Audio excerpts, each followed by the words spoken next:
சுண்டல் குழம்பு செய்யலாம் வாங்க. சுண்டலை நைட்டே ஊற வச்சு குக்கரில் 4 விசில் விட்டு எடுத்துருக்கிறேன். இந்த அளவுக்கு வெந்திருக்குது. வெங்காயம் இந்த அளவுக்கு வணங்கினதுக்கப்புறம் சீரகம், கொஞ்சமாக மிளகு, காஞ்ச மிளகாய் 2, 1 டேபிள் ஸ்பூன் மல்லித்தூள்,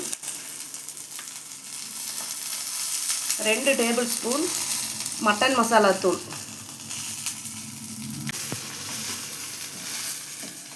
இந்த மசாலாவில் இவ்வளோண்டு தேங்காய் போட்டு அரைச்சிட்டு வந்துடலாம். சட்டியில் குழம்பு வச்சுக்கலாம். எண்ணெய், கடுகு போட்டுக்கலாம். இந்த சுண்டல் குழம்புக்கு 1 உருளைக்கிழங்கு, 2 கத்திரிக்காய் எடுத்து கட் பண்ணி வச்சுருக்கிறேன். தக்காளி கட் பண்ணி வச்சுருக்கிறேன், அதையும் போட்டுக்கலாம்.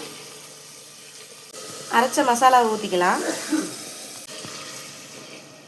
மஞ்சள் தூள். இந்த மசாலா பச்சை வாசம் போகட்டும். 10 நிமிஷம் மூடி வச்சு வேக வைக்கலாம்.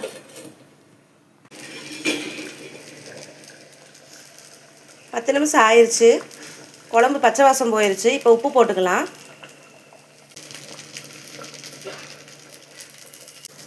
வேக வச்ச சுண்டலையும் போட்டுக்கலாம். அவ்வளோதான், நம்மளுடைய சுண்டல் குழம்பு ரெடி ஆயிடுச்சு.